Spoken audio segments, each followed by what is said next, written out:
Les voyous, relâchez nos camarades, on n'est pas des voyous. On rappelle des faits quand même.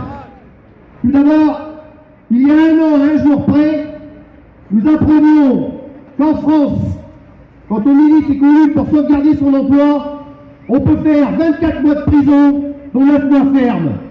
Cette annonce, qui est un jugement politique à l'époque, était les prémices d'une attaque sans précédent contre le monde du militantisme, contre le monde du travail, et qui cachait en réalité une loi qui s'appelle la loi travail, et qui depuis a fait que plus de 1702 camarades militants sont poursuivis.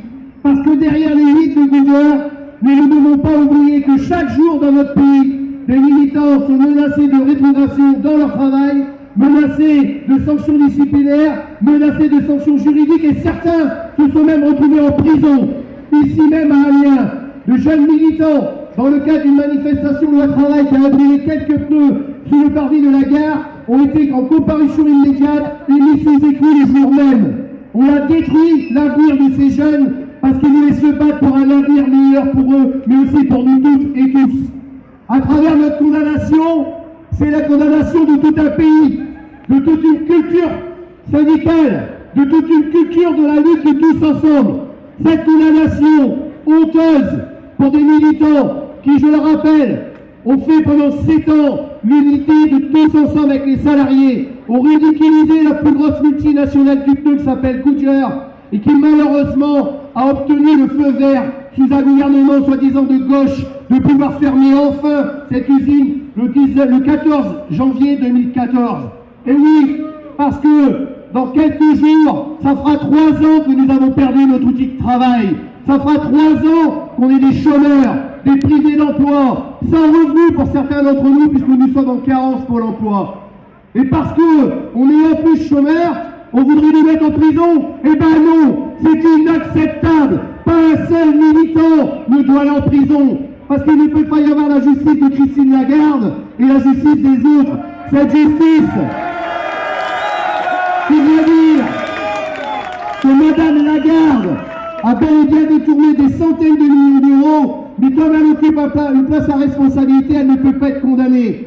Coupable, mais non condamnée. Et pour nous, les simples militants qui nous faisons de défendre notre avenir, mais aussi ceux de nos enfants, ce serait la casse-prison. Eh ben non, nous n'accepterons pas. Et il va falloir, et je le répète, qu'après ce jugement d'aujourd'hui, qui ne sera qu'une relaxe et rien d'autre, nous nous retrouvions rapidement, tous ensemble, pour continuer à aller sur les pavés, dans les rues, pour revendiquer à la fois le meilleur, mais l'abandon des décrets d'application sur la loi travail. Alors, justement, sur cette putain de loi travail, nous avons une annonce à vous faire. Depuis hier, nous avons déposé une QPC au Conseil d'État, une question prioritaire de constitutionnalité sur le premier article qui a été promulgué, à savoir les référendums en entreprise. Et d'ici quelques jours, nous allons vous contacter toutes et tous pour venir avec nous déposer des recours devant le Conseil d'État pour faire péter un par un les décrets d'application de la loi travail. Et à chaque fois qu'on gagnera sur un décret, on fait une manif le lendemain. Parce que oui, on doit faire des manifestations. Oui, on doit être le plus nombreux possible. En 2017, il faut que ça pète. La numéro 1, et je le redis, d'hommes et de femmes politiques qui font des promesses, notamment un qui a oublié qu'il avait utilisé le 49.3. Il est devenu tout d'un coup, il a perdu la tête. On lui a opposé sur 49.3, ils nous prennent tous pour des coups. La réalité, c'est que c'est la rue qui doit décider, c'est la rue qui doit les faire reculer, et c'est la rue qui doit obtenir des avancées sociales, parce que la loi travail est une face visible de l'iceberg, parce que derrière, il est bien d'autres choses, à la fois la misère sociale à travers les mesures de chômage, fermeture d'entreprise. À Amiens, une entreprise est en train de délocaliser Whirlpool, qui était le fleuron industriel. Ils étaient plus de 4000 salariés il y a 15 ans, aujourd'hui ils sont 290, et on entend par-ci et par-là que cette entreprise va fermer. Encore une de plus. La zone industrielle d'Amiens va être réduite à zéro dans moins de 10 ans si nous ne réagissons pas. Parce que les politiciens, quels qu'ils soient qui ont au pouvoir à Amiens, n'ont rien fait pour nous aider pendant 7 ans. Rien du tout. Rien. Pas un ne s'est levé. Pas un n'est venu nous aider. Pas un n'est venu nous accompagner devant les tribunaux pour porter plainte avec nous contre Goodyear. Parce que Goodyear a annoncé il y a quelques semaines plus 25% d'augmentation de son bénéfice net après impôt. Il va passer les 4 milliards cette année. Il va verser 2 milliards de dividendes aux actionnaires. Notre usine est fermée. Ils viennent d'obtenir de la part de la mairie d'Amiens le feu vert d'un permis de démolition. Ils vont démolir notre usine. Mais avant de démolir notre usine, ils nous ont démoli, nous les salariés. Je vois quelques camarades de Goodyear et je peux vous dire que ça me fait toujours très mal quand je les vois. Pas que je ne suis pas content, je suis très content de revoir mes anciens collègues, mes anciens amis, mes camarades. Mais je vois dans leurs yeux, comme moi, la peur du lendemain d'avoir perdu son travail, d'être chômeur. Et en plus, nous maintenant on va être poursuivis. Et bien ça c'est hors de question. Je ne laisserai pas faire. Quelle que soit la condamnation, j'irai au bout du bout. S'il faut que j'aille en cassation, j'irai en cassation. S'il faut que j'aille devant la Cour européenne des droits de l'homme, j'irai devant la Cour européenne des droits de l'homme. Je ne nous laisserai jamais faire. Jamais. On est tous des Goodyear. On est tous des Goodyear. On est tous des Goodyear. Alors mes camarades, il faut savoir aussi que lutter ça coûte du fric. Et on a décidé il y a quelques jours, avec plusieurs syndicats CGT et les camarades d'Infocom, de pérenniser la caisse de grève pour en faire un outil au service du plus grand nombre, pour qu'on puisse aller partout où on a besoin, aider à la fois financièrement, mais aussi par une présence physique. Et moi je vous le dis mes camarades, on est en train de travailler à une liste très précise de tous les mauvais coups qui sont en train de tomber. Et il va falloir que toutes les structures de la CGT, toutes sans exception, se mettent au diapason et viennent pour le tous ensemble nous réunir, parce que c'est pas normal que les camarades qui sont enfermés, pris par les flics à 6h du matin au Havre, se retrouvent au tribunal avec des keufs, seuls devant des juges, alors qu'on aurait plein des dizaines de milliers à venir les défendre. N'oublions pas que derrière les lits de Goodyear, il y a des milliers d'autres sympathisants militants qui souffrent, qui en prennent plein la gueule. Alors oui, c'est l'exemple symbolique les Goodyear, comme avait été l'exemple symbolique des camarades de Continental avec Xavier Mathieu, entre autres. Et il y en aura d'autres, des Warman et des Mathieu. Il y en aura d'autres, mes camarades, si on les laisse faire. Et ça, c'est pas possible, c'est inacceptable. Et moi, je vous fais le pari que si vous en êtes d'accord avec les réseaux sociaux, avec les moyens que nous avons, nous pouvons, dès fin janvier, décider d'une grande journée d'action dans les grandes villes de France et ensuite à Paris, parce qu'il n'y a que ça qui les fera reculer. Il n'y a que ça. Tous ensemble,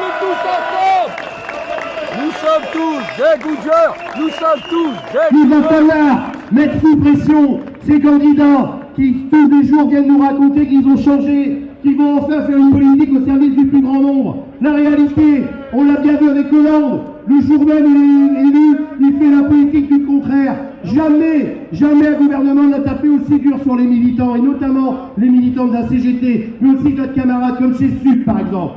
Et moi je tiens à remercier toutes celles et ceux qui aujourd'hui, de partout en France, sont venus du sud, du nord, du milieu, de partout.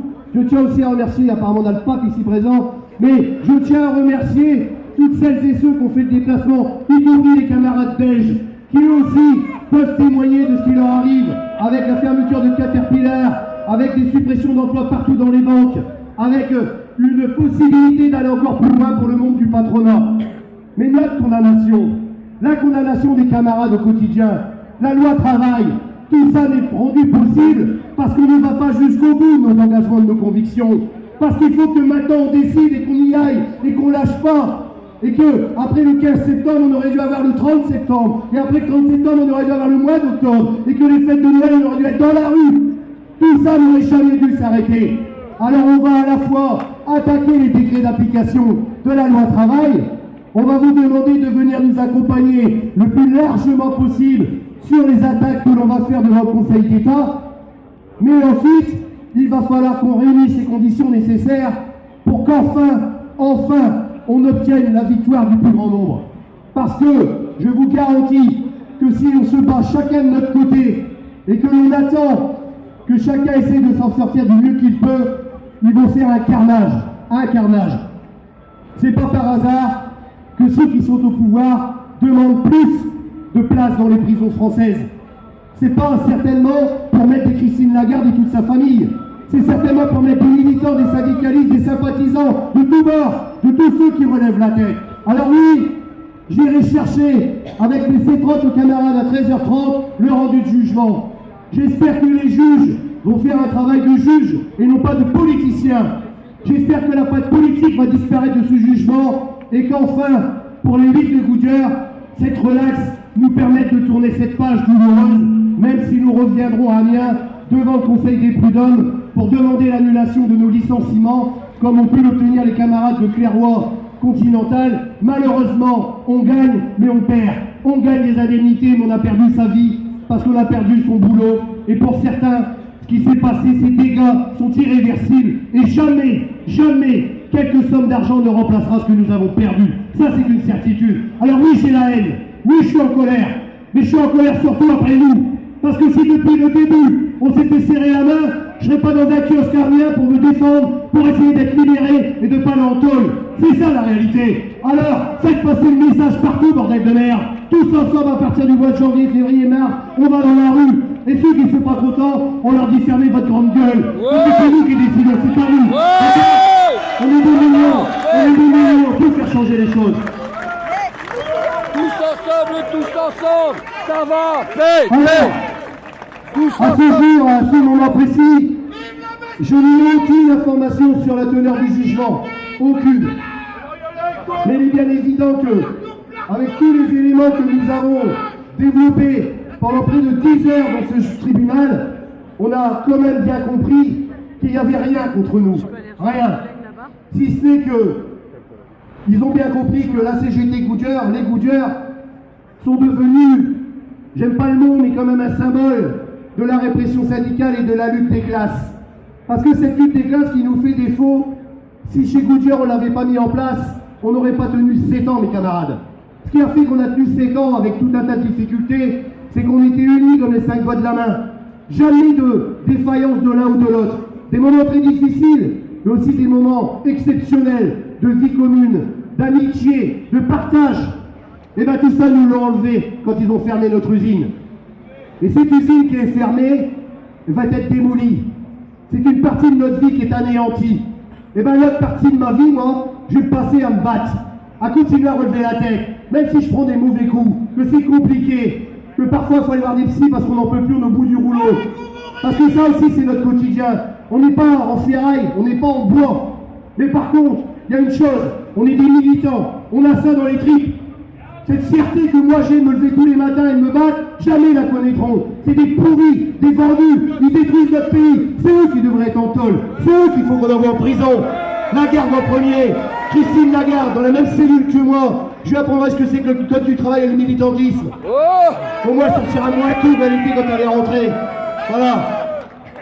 Donc, je reprendrai la parole certainement tout à l'heure, mais je ne vais pas monopoliser la parole pendant 2 heures, je suis capable de le faire. Moi, je tenais une fois encore, au nom des 8 de Goodyear, au nom de tous les militants de France qui subissent comme nous la répression, au nom de tous ceux qui ont perdu leur boulot dans des entreprises qui font des milliards de profits, au nom de tous ceux qui souffrent au quotidien de la perte d'emploi et du chômage de masse, je tenais à vous remercier toutes et tous du fond du cœur. Vive la lutte, vive la CGT, vive le militantisme, tous ensemble, ouais, ouais, tous ensemble, ouais, tous ensemble, ouais. On est ici au-delà des étiquettes. Au-delà des étiquettes, on est ici parce que ce palais où il y a marqué palais de justice, il devrait y être ajouté palais de justice de classe. Parce qu'en réalité, c'est un palais de justice de classe. Là-dedans, on le disait, on le scandait tout à l'heure, c'est les Cahuzac, c'est les Balkany, c'est les Sarkozy, c'est les Lagarde qui devraient être à l'intérieur pour être condamnés dans le box des accusés.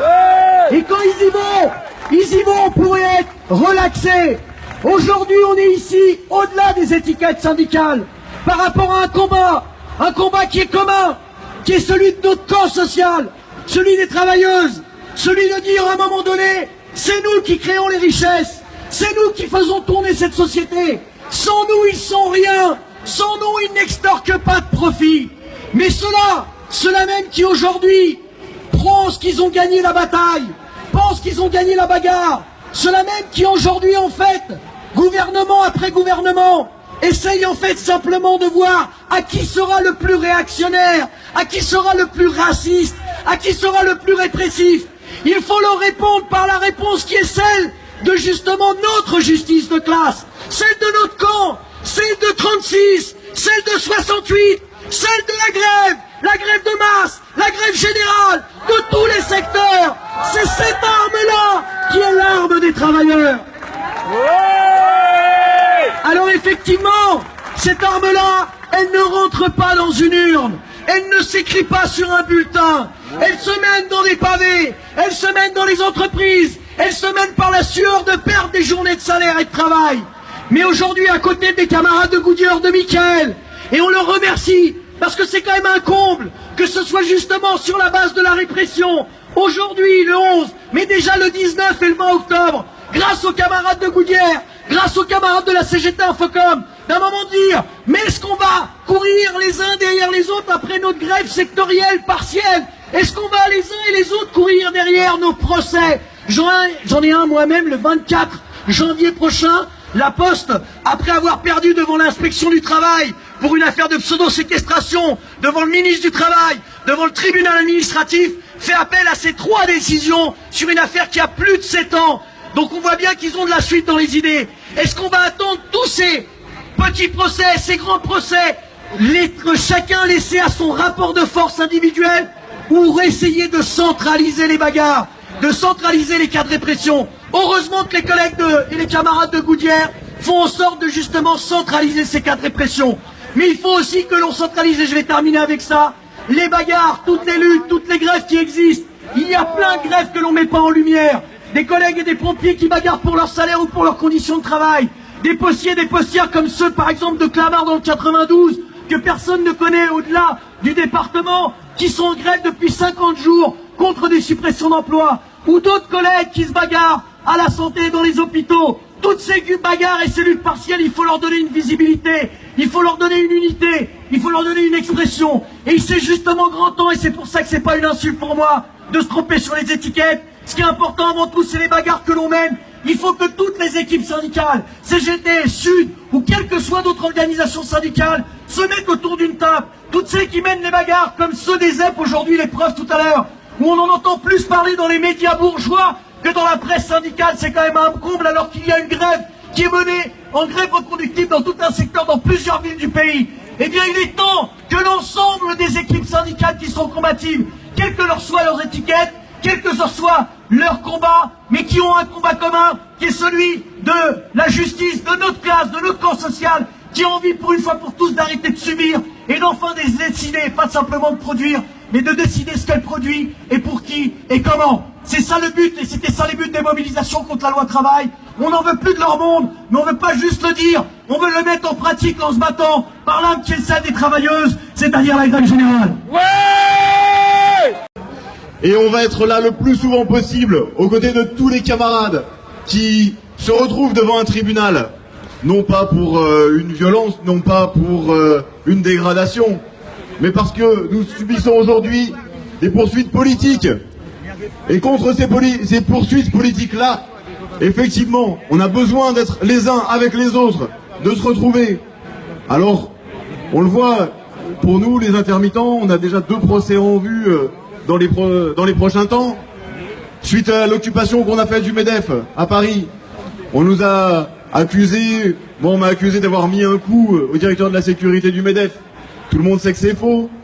Des camarades, on les a accusés d'avoir détérioré les rideaux de fer. Tout le monde sait que c'est faux. Tout ça, toutes les poursuites qu'il y a en ce moment.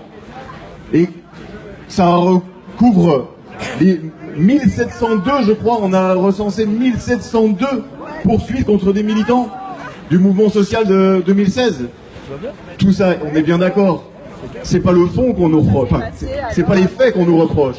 On nous reproche d'avoir voulu résister, d'avoir voulu lutter, de nous battre pour des droits, de nous battre pour plus de justice, de nous battre contre les discriminations que ce soit parce qu'on vient en soutien à des migrants qui ont bien le droit d'être accueillis chez nous, ou qu'on se batte contre la loi travail, ou qu'on se batte contre les contrôles policiers dans les quartiers, ou qu'on se batte contre la politique du MEDEF, contre celle du gouvernement, oui, on a raison de le faire, on est légitime à se battre, et il faut qu'on se rappelle souvent, et aujourd'hui c'est une occasion de nous le rappeler tous ensemble.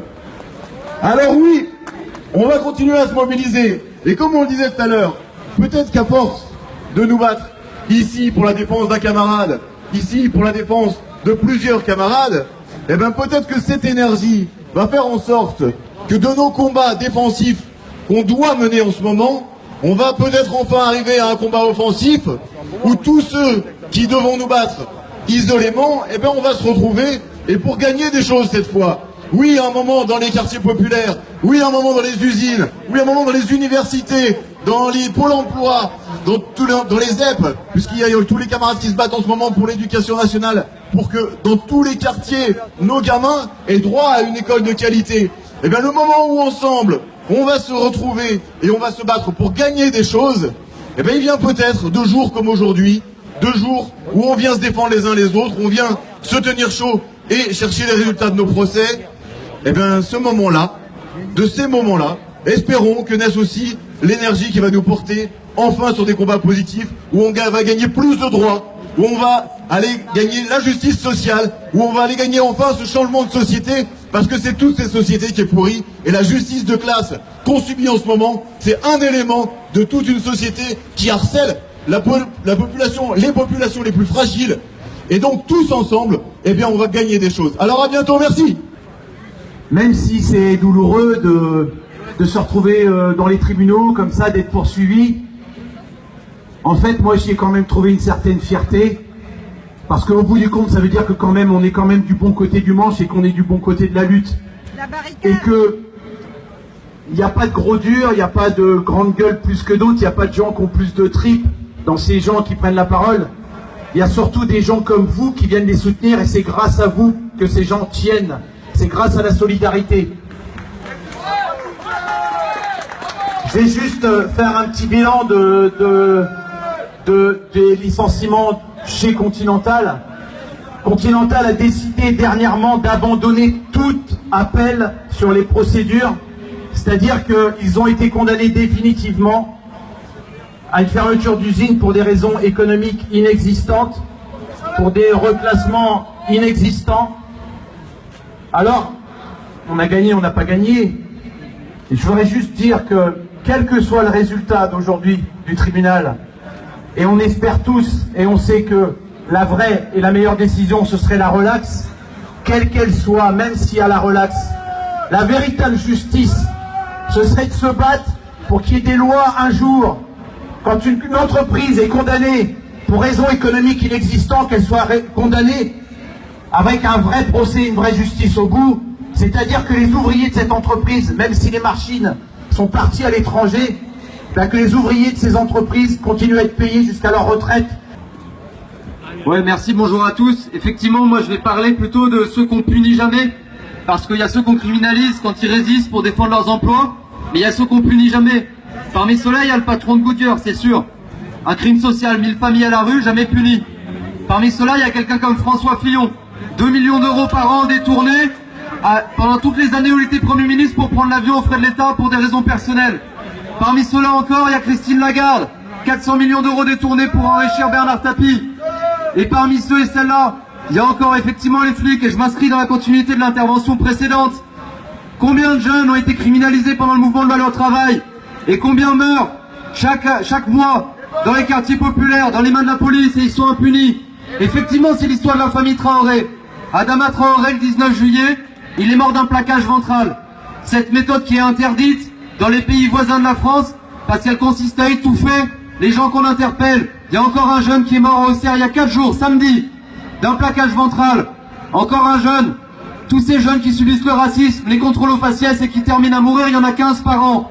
Et effectivement, comme disait Romain, c'est extrêmement important qu'on invente cette convergence-là aussi, entre les quartiers populaires, les militants qui sont réprimés, les différents secteurs ouvriers, les cheminots, les Goodyear, les dockers, dont il y en a un qui a été condamné effectivement après le mouvement contre la loi travail. Finalement, C'est eux qui nous rassemblent par la répression et c'est nous qui peinons encore à nous rassembler jusqu'au bout, à inventer le rapport de force qui découlerait de ça. Pendant tout le printemps, on a été des centaines de milliers à se mobiliser et les ports étaient bloqués, les raffineries, le rail, les facs, les lycées. Et parmi tout ça, les violences policières elles continuent dans les quartiers. Et c'est ces violences policières qui devraient nous faire prendre conscience qu'effectivement ils ont peur. Comment pas voir, je disais ça déjà le 19 et 20 octobre, comment ne pas voir que quand ils répriment les gens dans les quartiers, c'est la continuité de la répression qu'il y a des entreprises. C'est cette continuité-là. Pourquoi? Parce qu'ils veulent que dans les quartiers populaires, on garde la tête baissée.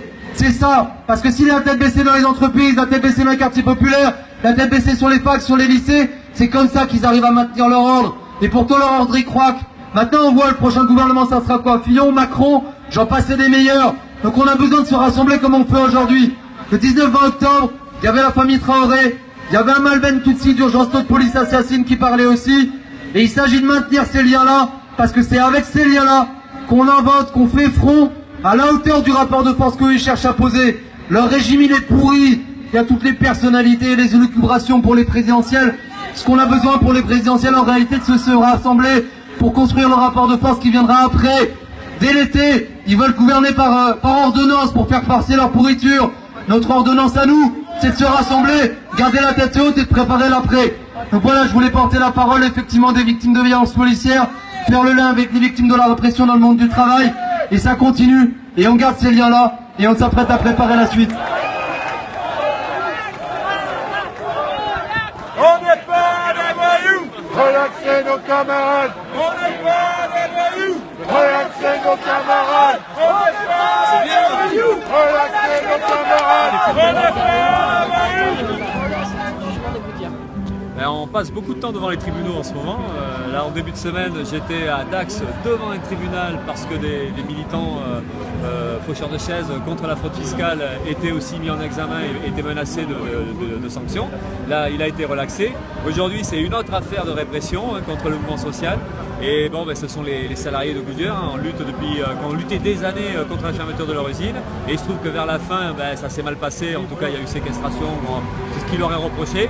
Et ils sont donc menacés de prison ferme. Et c'est là aujourd'hui peut-être la conclusion de tout ça, en espérant évidemment qu'il n'y ait non seulement pas de prison ferme, mais pas de peine du tout. Donc la bataille, l'enjeu de la bataille, c'est la relaxe totale des 8 salariés de Goodyear. Donc on est là évidemment pour les soutenir jusqu'au bout, parce que là on voit qu'on est un peu moins nombreux par rapport au rendez-vous précédent. Bon, ce qui est un peu inquiétant, mais bon, en même temps le rendez-vous est là, il y a du monde, c'est dynamique, c'est quelque part pas démoralisé du tout, en essayant de discuter justement de comment on peut se défendre, comment on peut à un moment donné changer le rapport de force. Donc voilà, ce qui est important dans ces rassemblements-là, c'est à la fois le soutien et la solidarité à apporter, parce qu'il faut ça pour se battre et on a besoin de ça pour le moral, mais en même temps toutes les occasions qu'il y a de discuter de ça et comment des militants se posent des questions et comment ensemble on peut essayer de trouver des réponses, parce qu'on voit bien tous qu'il y a une répression qui est très dure, ça touche des mouvements syndicalistes, ça touche des militants écolos, ça touche les faucheurs de chaises, ça touche aussi des militants qui aident les migrants. On l'a vu cette semaine, dès qu'on transporte un migrant, dès qu'on lui donne à bouffer, on est menacé aujourd'hui de passer en justice et tout ça. Il y a eu 2 condamnations quand même cette semaine.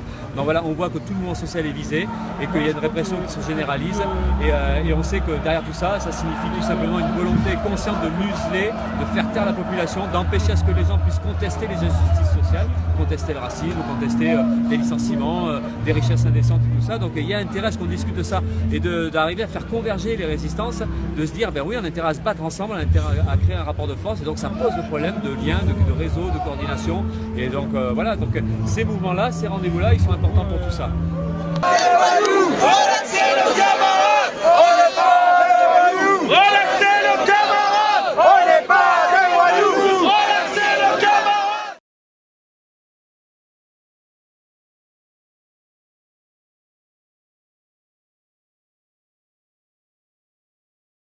On n'est pas des voyous. Relaxez nos camarades.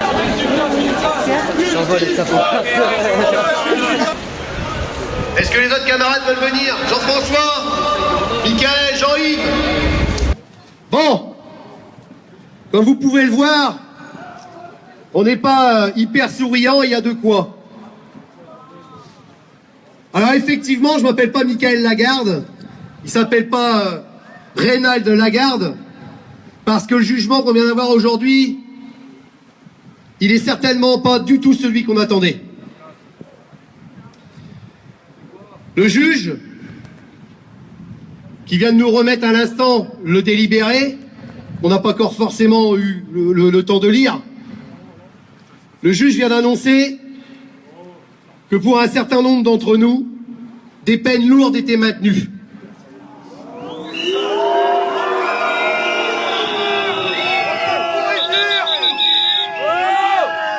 En première instance, il n'avait pas fait de distinguo entre les 8. On avait tous été condamnés de la même façon à 24 mois de prison, dont 9 mois fermes.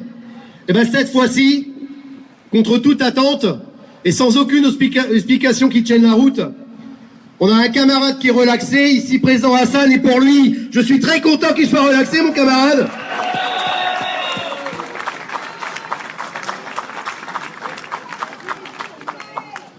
On a 2 autres camarades qui sont condamnés à 3 mois de prison avec sursis, inscription au B2 et 5 ans de mise à l'épreuve.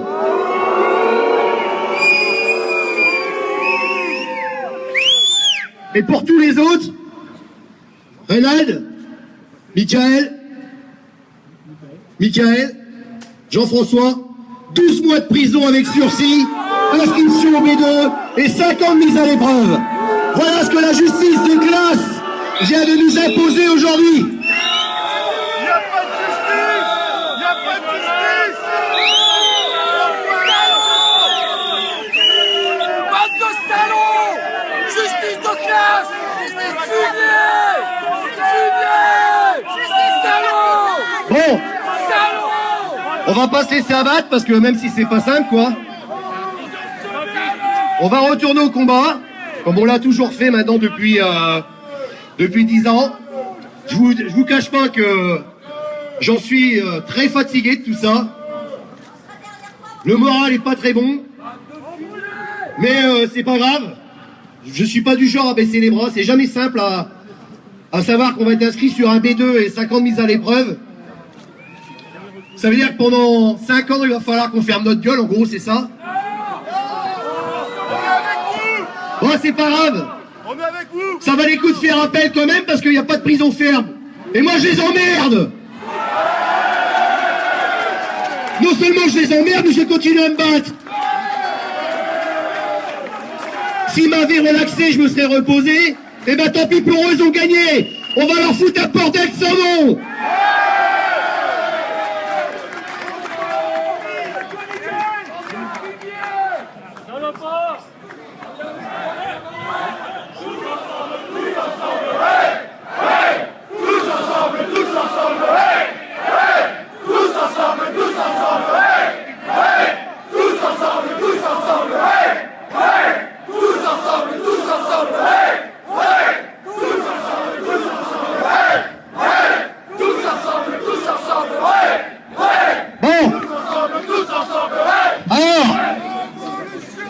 On disait chez nous, Goodyear un jour, Goodyear toujours. Eh ben moi je serai encore à Goodyear le temps qu'il le faudra. Je vais voir avec Fiodor comment on peut faire, mais je vais me pourvoir en cassation, ça c'est une évidence. Eh ben vous n'avez pas fini de tout voir à bien mes camarades. Le problème, c'est que cette condamnation elle met à mal notre avenir. Parce qu'on avait des projets, parce qu'aujourd'hui on est chômeurs, parce qu'on est en carence pour l'emploi. Et que ce nouveau jugement, ce nouveau coup de semonce qu'on vient de se prendre sur la gueule, il met un coup d'arrêt à notre avenir. Notre avenir personnel, d'abord, parce que nos conjoints, nos enfants, savent pertinemment qu'une peine de prison, c'est toujours associé à du grand banditisme ou du banditisme. Or, je le répète, pas d'entre nous n'est un bandit. La seule chose que nous avons fait, c'est d'essayer de sauver l'emploi de nos camarades. Et parce que nous avons fait ça, nous avons lutté avec nos tripes. Aujourd'hui, on nous condamne comme de vulgaires bandits, vulgaires voyous. Eh bien, on ne laissera pas tomber. On va regarder avec Fiodor dès demain tous les recours possibles et imaginables. Alors oui, la peine est certes moins conséquente qu'en première instance. Bien sûr qu'il n'y a plus de prison ferme. Mais les 5 ans de mise à l'épreuve sont pour moi la chose la plus difficile à avaler. Parce que pendant 5 ans, on veut nous mettre à l'écart de tout mouvement social, de toute manifestation. Et que pendant 5 ans, on va nous pointer du doigt et on va bien essayer de trouver un petit couac pour nous condamner à de la prison ferme. Il va falloir qu'on redoute de vigilance, mais surtout, on va avoir besoin de vous au quotidien, dans vos messages, dans vos combats, dans votre présence, dans nos actions, dans la rue, tous ensemble.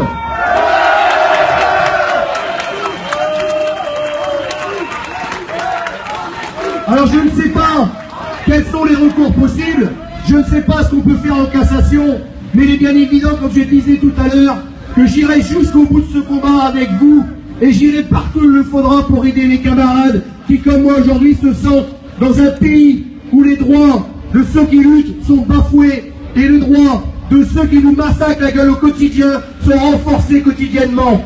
Que ce soit la garde ou toutes ces tracailles qui ont pillé notre pays, qui pillent le monde entier, ces gens-là sont dans l'impunité la plus totale. Et bien nous reviendrons ici pour obtenir une relaxe à travers la Cour de cassation. Et je pense que c'est à notre portée. Je vais laisser la parole à Fiona. En tout cas, je tenais à vous le dire au nom des 8 camarades de Goodyear, au nom de tous ceux qui souffrent dans notre pays. Merci, bravo, quelle fierté d'être des vôtres. Merci à toutes et à tous. Et je vais vous le redire clairement, je vous aime.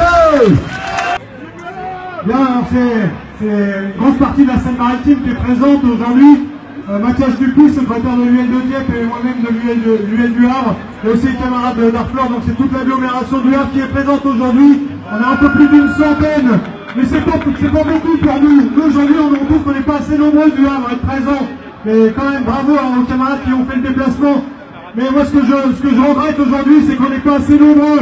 Et c'est la responsabilité aussi de la CGT, parce qu'on ne peut pas être partout. On ne peut pas appeler aussi à Paris contre l'abrogation de la loi travail et à Amiens en même temps. Et ça c'est la responsabilité de la CGT. Bordel! On doit être tous à Amiens. On doit être partout où il y a des violences policières, où il y a des violences syndicales, contre la répression syndicale. Et ça il y en a. Aujourd'hui il faut appeler à toute la convergence des luttes.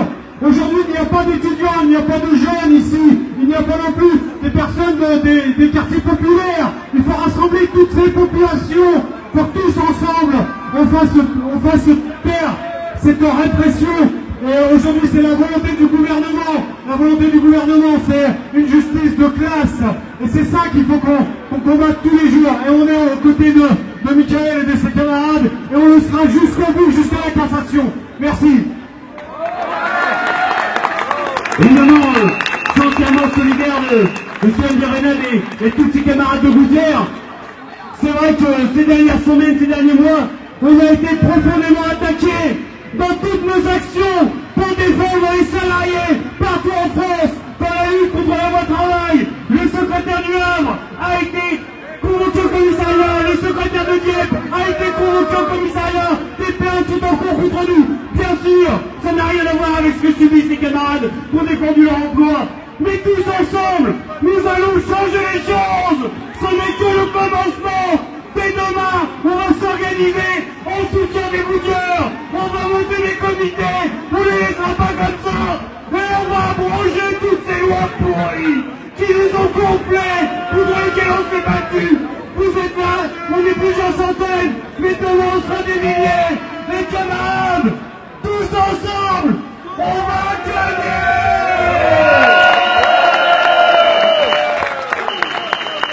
Le rendu du tribunal, c'est pas bon du tout, évidemment, mais c'est sans surprise.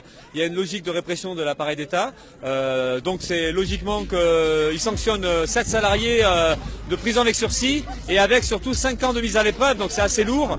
Et donc il y a une volonté évidemment de frapper les militants d'aujourd'hui. Mais au-delà des militants d'aujourd'hui, il y a une volonté de frapper l'ensemble des gens qui aujourd'hui font partie du mouvement social et qui s'affrontent aux injustices, qui dénoncent un peu toutes les saloperies du système, notamment les licenciements, mais même on peut faire le lien évidemment avec ceux qui se battent, qui aident les migrants ou ceux qui combattent la fraude fiscale. Donc là il y a une logique qui est en place. Alors le problème pour nous c'est pas juste de s'abattre, de dire ah merde on est écrasé, tout ça, c'est comment on se défend, comment on change le rapport de force. Donc les rendez-vous comme aujourd'hui c'est très bien du point de vue des discussions qu'il y a et du point de vue du fait que des militants expriment le besoin de renforcer la lutte, de créer du lien, de faire converger tout ça, parce qu'il va falloir qu'on se batte tous ensemble, à la fois contre la répression, mais au-delà de la répression, parce que la répression c'est politique, c'est pour faire taire les gens, face aux politiques d'austérité. Donc le problème de fond qui est posé, c'est comment on défend nos droits et comment on défend les acquis sociaux, comment on défend tout, et à la fois nos emplois, nos salaires, nos conditions de travail. Et donc ça pose le problème d'un affrontement avec le système actuel, d'un affrontement avec le camp social qui dirige. Et donc tout est posé là, tout est en place. Maintenant à nous de discuter, à nous de construire et à nous de préparer la revanche. Et c'est pour ça qu'on a du pain sur la planche, mais en même temps on n'est pas écrasé, on n'est pas démoralisé. En tout cas les militants qui sont là, c'est ça qu'il y a comme mission et on va s'y attacher dès maintenant. Non mais c'est clairement un jugement de classe, même si on s'y attendait. Je pense qu'aujourd'hui, malgré la mobilisation, malgré la bagarre, malgré les 4 mois de lutte, aujourd'hui il y a une vraie volonté de la part du patronat et du gouvernement à sa botte de vouloir faire condamner les camarades. Mais derrière ça, il y a aussi une vraie responsabilité de la part de la Confédération CGT de ne pas avoir fait tout le travail pour que puisse effectivement arriver à une relaxe. Parce que s'il y aurait eu des bagarres dans toutes les tôles et ainsi de suite, ce qui aurait pu permettre un appel clair de la CGT à la lutte, il y a la grève, peut-être les choses auraient pu être différentes. Mais en même temps, rien n'est perdu. La bataille continue, la solidarité se crée, les liens se tissent, donc on peut y arriver sans problème. Avec mes potes de passer à autre chose. L'usine est fermée il y a 3 ans, ça fera 3 ans dans 3 jours. Je m'étais dit bon cette fois-ci c'est bon, on va pouvoir. Moi je suis dans une formation actuellement, c'est compliqué parce que il faut que je jongle avec les rendez-vous, les machins. Je vais aller en cassation. La cassation elle a l'avantage c'est qu'elle suspend le jugement d'aujourd'hui, parce qu'il ne s'applique pas aujourd'hui. Et donc à partir du moment où il est suspendu, je repars. Alors la cassation elle casse le jugement, et s'il est cassé on revient à la cour d'appel. Donc on remet les compteurs à zéro et on revient se battre. On est fatigué, on est usé, mais déterminé. Voilà. Parce que les 12 mois, 5 ans mises à l'épreuve, ça aurait un impact. 12 mois, 5 ans de mise à l'épreuve, c'est dramatique. C'est que pour une raison X ou Y, on peut avoir un incident dans sa vie, un incident de parcours. Et la mise à l'épreuve fait que le sursis tombe et devient du ferme. Et là, 12 mois, on monte en prison.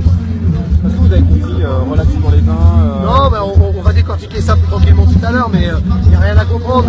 Le camarade qui avait été le plus chargé en première instance, il est relaxé. Nous, on est poursuivis pour séquestration, il ne l'est plus. Donc non, on sent bien quand même qu'il y avait